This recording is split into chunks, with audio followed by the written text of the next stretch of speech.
Vivo T4 aka IQ Z10 nothing but ఈ రోజు మనకి Vivo T4 కూడా మన ఫ్లిప్కార్ట్ లో లాంచ్ చేశారన్నమాట. మీరు ఫ్లిప్కార్ట్ లో కొనాలనుకుంటే Vivo T4 కొనొచ్చు అండ్ అమెజాన్ లో కొనాలంటే IQ Z10 అన్నమాట. విత్ సేమ్ స్పెక్స్ తో వస్తుంది. జస్ట్ ఫోన్ బ్యాక్ సైడ్ మనకి ఇక్కడ IQ తీసి Vivo అని పెడతారు అంతే. మిగతా ఎవ్రీ స్పెక్ కూడా సేమే అనమాట. సో మీకు ఫ్లిప్కార్ట్లో కావాలంటే Vivo కొనుక్కోండి, అమెజాన్లో కావాలంటే IQ కొనుక్కోండి. సో ఇది కొనుక్కునే ముందు ఖచ్చితంగా ఈ రివ్యూ చూడండి. ఫస్ట్ ఇన్ బాక్స్ కంటెంట్స్ బాక్స్లో ఏమవుతుందో మనం చూసుకుంటే ఫోన్తో పాటే బ్యాక్ కవర్ బాట్ చేస్తారు ఒక సిలికాన్ కేస్ అనమాట. And 90 watt charger and type C cable అయితే మనకి బాక్స్లో వస్తుంది. సేమ్ మనకి Vivo T4లో కూడా ఇవే వస్తుంది అన్ని కంటెంట్స్ కూడా. వీడియోకి వెళ్ళే ముందు ఒక చిన్న రిక్వెస్ట్, ఆఫ్టర్ రివ్యూ తర్వాత ఈ ఫోన్ నేను సేల్ చేస్తాను. ఎవరికైనా కావాలనుకుంటే కింద ఒక వాట్సాప్ నెంబర్ డిస్ప్లే చేస్తాను. ఈ నెంబర్కి మెసేజ్ చేయండి, మనం మాట్లాడుకొని ఫర్దర్ ప్రొసీడ్ అవుదాము. ఇది 8-128 వేరియంట్ సిల్వర్ కలర్ అనమాట. కమింగ్ టు రివ్యూ, వీళ్ళు హైలైట్ చేస్తున్న one more point, Snapdragon 7s Gen 3 ప్రాసెసర్ని అండర్ 20K దగ్గర కదా. సో ఈ ప్రాసెసర్ మేము టెస్ట్ చేసినప్పుడు అరౌండ్ ఒక 7,77,000 దాకా అయితే వచ్చింది యాంటీ బెంచ్ మార్క్. అండ్ ఈ ప్రాసెసర్కి మనకి LPDDR4X తో వస్తుంది. UFS 2.2 స్టోరేజ్ అయితే ఈ ఫోన్లో వస్తుంది. 20,000లో UFS 2.2 స్టోరేజ్ స్టిల్ మనం 2025లో యాక్సెప్ట్ చేయలేము, బట్ ఏం చేయలేము ఎందుకంటే IQ ఫోన్స్ కూడా నేను ఎక్స్పెక్ట్ చేయలే. మోటో నథింగ్ ఫోన్స్ చూస్తూ ఉన్నారు UFS 2.2 స్టోరేజ్తో. బట్ IQ ఫోన్స్లో కూడా మనం ముందుకు వెళ్తున్నామా బ్యాక్ వెళ్తున్నామా అర్థం కావడం లేదు. ఈ స్టోరేజ్ స్పీడ్స్ మాత్రం ఖచ్చితంగా రియల్ లైఫ్లో అయితే మాత్రం లిటిల్ బిట్ ఇంపాక్ట్ అయితే మనకి అది కనిపిస్తుంది మాత్రం ఖచ్చితంగా మెన్షన్ చేయొచ్చు. ఈ స్కోర్స్ బగబెట్టేసి రియల్ లైఫ్లో మనం ఆడతాం కదా గేమ్స్, BGMI గేమ్ వచ్చి నేను టెస్ట్ చేస్తున్నాను. స్మూత్ 60 FPS సపోర్ట్ చేస్తుంది అనమాట. స్నాప్డ్రాగన్ 7s Gen 3 ప్రాసెసర్కి 90 FPS పెద్ద మ్యాటర్ కాదు, క్యాపబుల్ ఉన్న ప్రాసెసరే. బట్ మోస్ట్లీ ఆప్టిమైజ్ చేయలేదు అనుకుంటా. ఈ గేమింగ్ ఎక్స్పీరియన్స్ ఎలా ఉందంటే మాత్రం అరౌండ్ ఒక 55 to 60 మధ్యలో ఫ్రేమ్ రేట్ అయితే మెయింటైన్ అవుతుంది. ఓవరాల్ ఓకే, కానీ యావరేజ్గా ఉంది గేమింగ్ ఎక్స్పీరియన్స్. 90 FPS ఇచ్చింటే దాని ఒక ఫుల్ పొటెన్షియల్ మనం చూసింటామేమో అని ఒక ఫీలింగ్ మన అయితే వచ్చింది. But okay, average. But gaming అయితే నేను సజెస్ట్ చేయను. IQ అంటేనే మామూలు గేమింగ్ ఫోన్సే, బట్ 60 FPS తీసుకురావడం వల్ల గేమింగ్కి యాజ్ ఆఫ్ ను సజెస్ట్ చేయలేకపోతున్నా. మేబీ ఫ్యూచర్లో అప్డేట్ వచ్చిన తర్వాత ఖచ్చితంగా దాన్ని అప్డేట్ చేస్తాను. ఈ గేమ్స్ ఇవన్నీ పక్కబెట్టేసి రియల్ లైఫ్లో మనం యూస్ చేస్తాం కదా యాప్స్, వాట్సాప్, ఇన్స్టాగ్రామ్, ఫేస్బుక్ అని బ్రౌజ్ చేస్తా అన్నా సరే ఎవ్రీథింగ్ కూడా పర్ఫెక్ట్గా హ్యాండిల్ చేస్తాను. చాలా స్మూత్గా ఉంది. ఎక్కడ మేజర్ ఆఫ్ ద టైమ్స్లో ఫ్రేమ్ రేట్ డ్రాప్ అవ్వడం కానీ ఫోన్ వామ్ కావడం కానీ ఎటువంటిది నేను గమనించదు. సో ఈ ప్రాసెసర్ ఆ బడ్జెట్లో మొత్తం 100% టిక్ చేస్తుంది. కాకపోతే గేమింగ్ నేను సజెస్ట్ చేయను యాజ్ ఆఫ్ నౌ.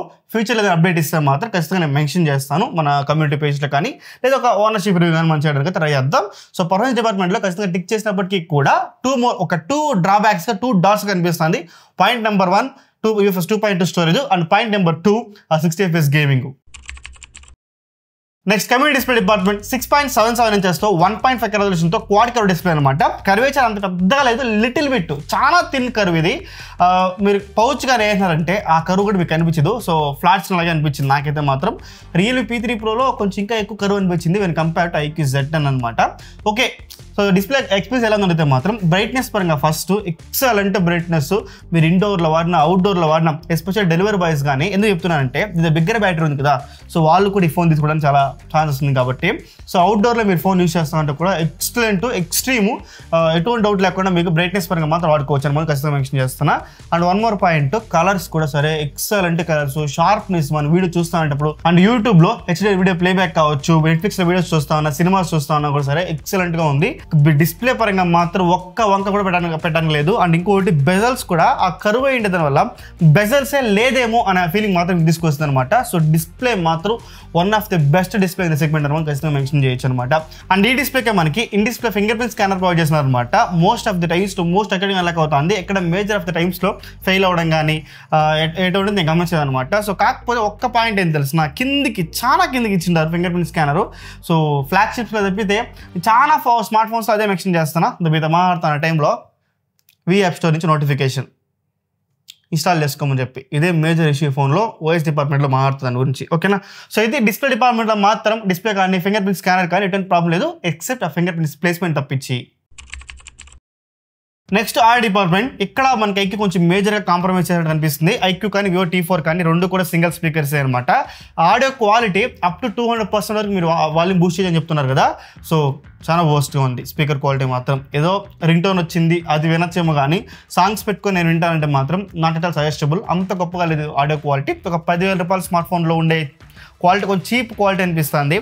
సౌండ్ మాత్రం ఓవర్గా లౌడ్గా ఉంది కానీ క్లారిటీ కానీ ఐ మీన్ ఆ వాయిస్ యొక్క క్లారిటీ కానీ బేస్ కానీ తంపు కానీ ఎవ్రీథింగ్ కూడా అంత గొప్ప అయితే మాత్రం ఖచ్చితంగా లేదు మనం చెప్పుకోవచ్చు అనమాట. సో 20,000 ప్రైస్ బ్రాకెట్లో ఖచ్చితంగా ఐక్యూ దీనిపైన మన డ్యూయల్ స్పీకర్ తీసుకొచ్చుంటే బాగుంది అనిపించింది. మోస్ట్లీ వాళ్ళ బ్యాటరీ పెంచడానికి ఏమన్నా ఇక్కడ రిమూవ్ చేసినారా అని నా డౌట్ పడతా ఉంది. తెలియదు ఎందుకు రిమూవ్ చేశారు వాళ్ళు అక్కడ మెన్షన్ చేయాలి వాళ్ళ రీజన్ అయితే మాత్రం. బట్ సింగిల్ స్పీకర్ క్వాలిటీ మాత్రం ఫస్ట్గానే ఉంది. అండ్ వన్ మోర్ పాయింట్, ఈ ఫోన్లోనే మనకి LSDC కానీ LDAC కానీ సపోర్ట్ లేదు, high end audio codec support లేదనమాట. నేను యాపిల్ మ్యూజిక్ కూడా ప్లే చేసి చూశాను. సో క్వాలిటీ మీరు బడ్స్లో విన్నప్పుడు ఆ హై ఎండ్ కోడెక్స్లో ఉన్న క్లారిటీ అయితే మాత్రం మీకు బడ్స్లో కూడా 100% మిస్ అవుతుంది, ఎటువంటి డౌట్ లేకుండా. సో ఆడియో లవర్స్ ఎవరైనా ఉంటే మాత్రం మీరు ఫోన్లో స్పీకర్లో వినడానికైనా సరే, ఐ మీన్ బడ్స్లో వినడానికైనా సరే ఈ ఫోన్ నేను మీకు సజెస్ట్ అయితే ఖచ్చితంగా చేయను. Next coming to camera department, 50 megapixel main camera with optical image stabilisation and 2 megapixel depth sensor. ఇది వేస్ట్, దీని పక్కన పెట్టేద్దాము. అండ్ 32 మెగాపిక్సెల్ సెల్ఫీ కెమెరాతో ఈ ఫోన్ వస్తుందన్నమాట. నిజంగానే చాలా ఇంప్రెస్ చేసింది దీని ఫోటోలు మాత్రము. ఎస్పెషల్లీ డే టైంలో స్కిన్ టోన్స్ కానీ డైనమిక్ రేంజ్ కానీ ఒక్క ఫోటో మార్నింగ్ 8 AM క్లిక్ చేసిన అనమాట. ఆ స్కై కలర్ కానీ ఆ కింద ఉన్న ఆ టెక్స్చర్, కింద కార్లో తెలిసింది కదా ఆ టెక్స్చర్ కానీ ఎవ్రీథింగ్ కూడా, షార్ప్నెస్ కూడా ఇమేజ్లో కూడా సరే ఎక్సలెంట్గా ఉంది. ఫొటోస్ మాత్రం నిజం చెప్తున్నా, నేను ఎక్స్పెక్ట్ చేయాలి ఇంత బెటర్ కెమెరాస్ డే టైంలో మాత్రం వల్ల. So back side main camera మాత్రం డే టైంలో సబ్జెక్ట్ ఉన్న ల్యాండ్స్కేప్ మీరు ఫోటో తీసినా కూడా సరే ఎక్సలెంట్గా ఉంది. బట్ సమ్ టైమ్స్ మాత్రం హ్యూమన్ సబ్జెక్ట్ని ఫోటోలు తీసినప్పుడు ఆ స్కిన్ టోన్స్ అనేది కొంచెం రెడ్డిష్గా వెళ్తాందేమో అని 1-2 ఫోటోలు అయితే అనిపించింది, అదొక్కటి. అండ్ డైనమిక్ రేంజ్ కూడా సమ్ టైమ్స్ అయితే మిస్ అవుతుంది అనమాట. ఒక 10 ఫోటోలు మీరు తీస్తే డే టైంలో ఒక 7 నుంచి 8 ఫోటోలు అయితే మీకు ఎక్సలెంట్గా వస్తుంది, ఒక 1-2 ఫోటోలు మీకు మిస్ అవ్వచ్చు అనమాట. సో ఓవరాల్ డైనమిక్ రేంజ్ కావచ్చు, స్కిన్ టోన్స్ కావచ్చు, ఫోటో క్లారిటీ కావచ్చు, ఎవ్రీథింగ్ కూడా పర్ఫెక్ట్గా ఉంది డే టైంలో back side main camera.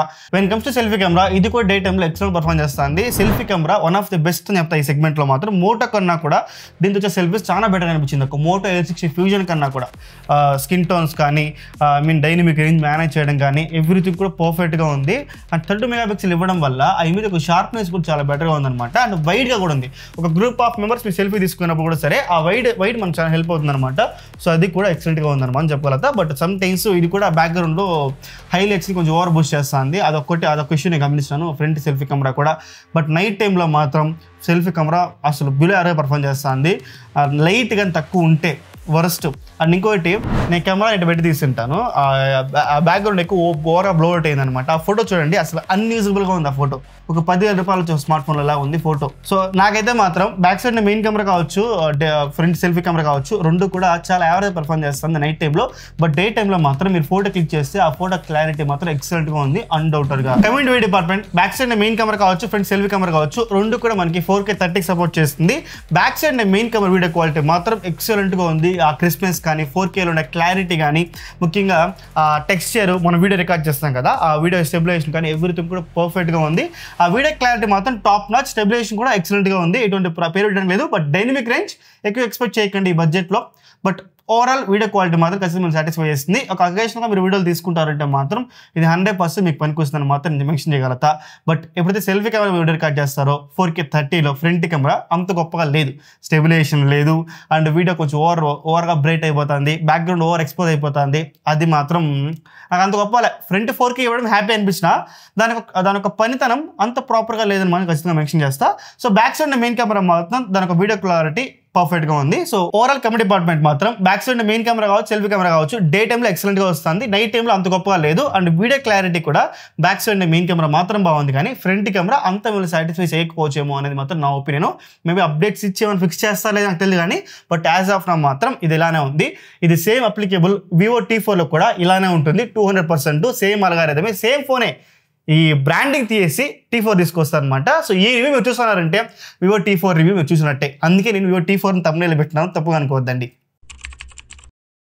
Next coming to battery department, వీళ్ళకి యూనిక్ సెల్లింగ్ పాయింట్ వీళ్ళు యూఎస్పీ దీంతో ఈ ఫోన్కి ఏంటంటే 7300 mAh బ్యాటరీ, దాన్ని ఛార్జ్ చేయడానికి 90 వాట్ ఛార్జర్ బాక్స్లో ప్రొవైడ్ చేస్తున్నారు కదా.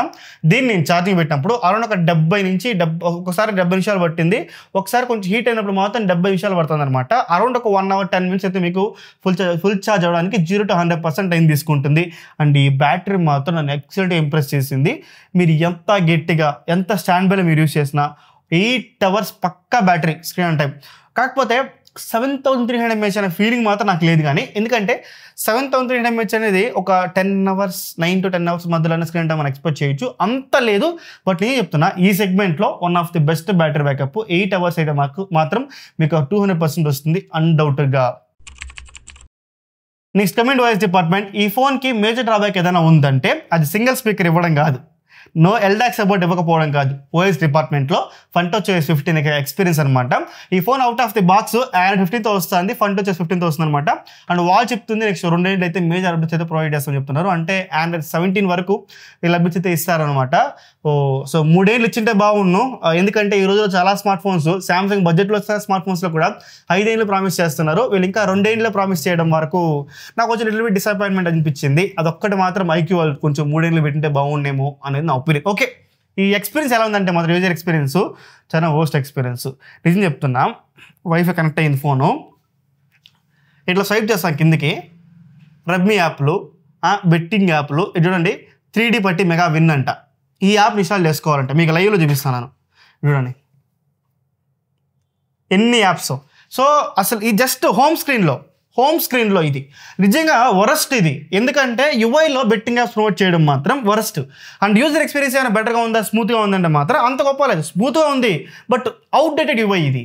చూడండి ఈ ఐకాన్స్ ఇవన్నీ కూడా, నోటిఫికేషన్ బార్ ఇవన్నీ కూడా చాలా ఓల్డ్. దీంతో పోల్చుకుంటే మనకి చైనాలో ఉంటుంది కదా FunTouch సంథింగ్ ఆరిజిన్ ఓఎస్, అది చాలా బెటర్గా ఉంటుంది. బ్లోటేర్ ఎక్కచకంగా ఉంది ఫోన్లో. And hot apps, hot games, V app store. ఇప్పుడే మీద వీడియో రికార్డ్ చేస్తాను గ్యాప్లోనే ఒక 2-3 వచ్చిన నోటిఫికేషన్స్. సో ఇలా ఉంది. ఆబ్వియస్లీ డిసేబుల్ చేసుకోవచ్చు, నేను ఒప్పుకుంటా, లేదని చెప్పను.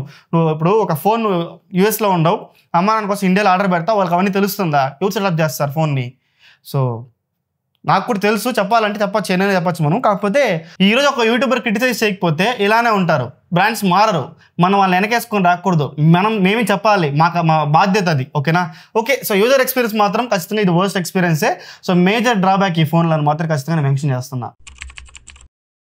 కమెంట్ కన్క్లూజన్, 20,000 రూపాయల్లో వివో T4 ఫోన్ కావచ్చు, IQ Z9 కావచ్చు, 2 కొనొచ్చని నన్ను అడిగితే మాత్రం ఫోన్ మంచి ఫోనే. బట్ కొన్ని ప్రోస్ అండ్ కాన్స్ చెప్తాను, దాన్ని బట్టి మీకు పర్చేస్ డెసిషన్ తీసుకోండి. First pros, excellent display, 200% best display in the segment అని ఖచ్చితంగా మెన్షన్ చేస్తా. And point number 2, Snapdragon 7 Gen 3 processor మన day to life usage task skill మాత్రం ఎక్సలెంట్గా ఉంది. బట్ గేమింగ్కి అంత గొప్పగా అయితే మాత్రం నేను చెప్పుకోవచ్చు. And point number 3, battery backup తోపు. అసలు 8 hours మీరు ఎంత గిట్టే యూస్ చేసినా కూడా స్క్రీన్ టైం మొత్తం 200% వస్తుంది. బట్ 7300 mAh అనేది మాత్రం మైండ్లో తీసేయండి. కానీ బట్ ఎవరైనా డ్రైవర్స్కి కానీ డెలివరీ బాయ్స్ కానీ ఇది బెస్ట్ అని మాత్రం, ఈ పాయింట్ మాత్రం మీరు మైండ్లో పెట్టుకోండి. Next 4th point, cameras. ఇది ప్రో కింద కన్సిడర్ చేయను, కాన్ కింద కన్సిడర్ చేయను. కాకపోతే దాని ఒక వర్క్ ప్రాపర్గా ఫినిష్ చేస్తాం కాబట్టి మనకి ఒక సైడ్ ప్రో ఇవ్వచ్చేమో అనిపిస్తుంది. సో మీ ఒపీనియన్ కూడా ఖచ్చితంగా కమెంట్ చేయండి, ఇది ప్రోనా కానా అని చెప్పేసి. But back side main camera కావచ్చు, ఫ్రంట్ కెమెరా కావచ్చు, రెండు దాని ఒక వర్క్ ప్రాపర్ ఫినిష్ చేస్తుంది డే టైంలో మాత్రమే. సో నైట్ టైంలో బాగాలేదని చెప్పేసి దీన్ని ప్రో కింద కన్సిడర్ చేయలేకపోతున్నాను నేను. సో మీ ఒపీనియన్ అనేది ఖచ్చితంగా కమెంట్ చేయండి. సో ఇది నాకు అనిపించిన pros. And comment con section, ఈ ఫోన్లో కొన్ని కాన్స్ ఎక్కువ ఉంది. ఫస్ట్ పాయింట్, సింగిల్ స్పీకర్తో ఇవ్వడం. సో 20,000 రూపాయల ప్రైస్ బకెట్లో డ్యూయల్ స్పీకర్స్ ఎక్స్పెక్ట్ చేస్తా. బట్ సింగిల్ స్పీకర్ ఇచ్చినప్పటికీ కూడా దాని క్వాలిటీ అంత గొప్ప లేదు. And point number 2, no LHDC support. కానీ ఎల్టాక్ కానీ LHDC కానీ ఈ ఫోన్ సపోర్ట్ లేదు. సో అది కూడా మేజర్ కానీ ఈ ఫోన్కి, ఆడియో లవర్స్కి. And point number 3, no NFC. ఈ ఫోన్లో NFC లేదు, మీరు ట్యాప్ అండ్ పే పేమెంట్స్ ఈ ఫోన్ యూస్ చేసుకొని మీరు చేయలేరు అనమాట. సో ఈ నాకు 3 పాయింట్స్ కొంచెం మేజర్ అనిపించింది. ఇంకొక పాయింట్ FunTouch OS అనమాట. So worst experience FunTouch OS మాత్రం ఈ ఫోన్లో ఎస్పెషల్లీ అది ఇంకా ఎక్కువ వర్స్ట్గా ఉంది. అట్లీస్ట్ ఆ హోమ్ పేజ్లో అయినా ఈ రమ్మీ యాప్స్ ప్రమోట్ చేయడం రిమూవ్ చేస్తే బాగుంటుంది నా ఒపీనియన్. ఎందుకంటే వాళ్ళు యూత్ అని సజెస్ట్ చేస్తున్నారు. యూత్ని గేమ్స్ ఆడమని చెప్తాదా? ఇది నాకు ఎట్లా లాజిక్ అని నాకు అర్థం కాలేదు. సో అదొక్క పాయింట్. పాయింట్ నెంబర్ 5, నాకు అనిపించింది 2 OS అప్డేట్స్ 3 years ఇస్తే బాగుంది అనిపించింది. సో ఇది నాకు అనిపించింది. UFS 2.2 కూడా అండర్ 20 కాబట్టి కొంచెం నెగ్లిజిబుల్గా అనుకోవచ్చు. కానీ బట్ అది కూడా ఒక కాన్ కింద మెన్షన్ చేస్తానా, మన కాన్ కింద మెన్షన్ చేస్తేనే బ్రాండ్స్ మన ఫీడ్బ్యాక్ తీసుకుంటుంది కాబట్టి ఖచ్చితంగా UFS 2.2 స్టోరేజ్ కూడా నేను కాన్ కింద మెన్షన్ చేస్తాను. సో ఇది నాకు అనిపించిన pros and cons. So overall నన్ను అడిగితే 20,000 రూపాయలు ఈ ఫోన్ కొనొచ్చని అడిగితే మాత్రం ఈ ఫోన్లో అన్ని పిల్లర్స్ ఎక్సలెంట్గా ఉంది. ఎక్సెప్ట్ మనకి ఆడియో లవర్స్ కోసం ఈ ఫోన్ నేను సజెస్ట్ చేయను, గేమర్స్ కోసం ఈ ఫోన్ నేను సజెస్ట్ చేయను అనమాట. ఈ 2. సో ఎందుకంటే BGM అనేది 90 FPS లేకపోవడం వల్ల యాజ్ నేను సజెస్ట్ చేయలేకపోతున్నా. ఈ 2 మీరు ఎవరైతే ఉన్నారో ఈ 2 కేటగిరీస్ మీకు పెద్ద ప్రాబ్లం కాదు అనుకుంటే, అండ్ కెమెరా కూడా యావరేజ్గానే ఉంది. నైట్ టైంలో మీరు ఎక్కువ ఫోటోస్ తీస్తారు అంటే మాత్రం ఈ ఫోన్ వద్దు, నేను సజెస్ట్ చేయను. మోటో A60 ఫ్యూజన్ కానీ అండ్ A60 స్టైలస్ కూడా ఇఫ్ పాసిబుల్ నేను రివ్యూ చేయడానికి ట్రై చేస్తాను. అండ్ Cmi Phone 2 Pro కూడా లాంచ్ అవుతుంది అనమాట ఇదే ప్రైస్ బకెట్లో, అది కూడా మన ఛానల్లో రివ్యూ వస్తుంది. అవన్నీ చూడాలనుకుంటే ఖచ్చితంగా సబ్స్క్రైబ్ చేసి పెట్టుకోండి. 40K సబ్స్క్రైబర్స్కి మనం చాలా దగ్గరగా ఉన్నాం. మీరు కొట్టే ప్రతి ఒక్క లైక్, ప్రతి ఒక్క సబ్స్క్రైబ్ కూడా నాకు చాలా ఇంపార్టెంట్. ఇలాంటి జెన్యూన్ రివ్యూస్ తీసుకోవడానికి నాకు చాలా హెల్ప్ అవుతుంది అనమాట. సో ఓవరాల్ నన్ను అడిగితే మాత్రం ఫైనల్గా 20,000 రూపాయల్లో మంచి ఫోనే, బట్ అందరికీ కాదు. మీకు ఆడియో లవర్స్ అయినా నేను వద్దంటాను, గేమర్స్ కైనా ఈ ఫోన్ నేను వద్దంటాను. కానీ సో అండర్ 20 లోపల వస్తే మాత్రమే ఈ ఫోన్ తీసుకోండి. మీ దగ్గర కార్డ్ ఆఫర్ ఉంటే మాత్రమే. కార్డ్ ఆఫర్ లేకపోతే 20,000 రూపాయలు మీ ప్రైస్ దాటేస్తుందంటే అక్కడ ఇంకా బెటర్ ఆప్షన్స్ ఉందేమో అనేది నా ఒపీనియన్. ఉందేమో కాదు, ఉంది అని నా ఒపీనియన్. ఖచ్చితంగా ఒక డెడికేటెడ్ వీడియో వస్తుంది ఈ వీక్లోనే. అండర్ 25,000 బెస్ట్ స్మార్ట్ ఫోన్స్ ఏమని కూడా ఆ వీడియో నేను మెన్షన్ చేస్తా. బెస్ట్ ఆప్షన్స్ ఏముందని చెప్పేసి. ఐ హోప్ IQ Z10 గురించి ఈచ్ అండ్ ఎవ్రీ పాయింట్ కూడా మీకు క్లియర్ అవుతుంది అనుకుంటున్నాను. ఇంకేం డౌట్స్ ఉన్నా కూడా ఖచ్చితంగా కమెంట్ చేయండి. ప్రతి ఒక్క కమెంట్ రిప్లై చేస్తాను. Dev signing off. జై హింద్.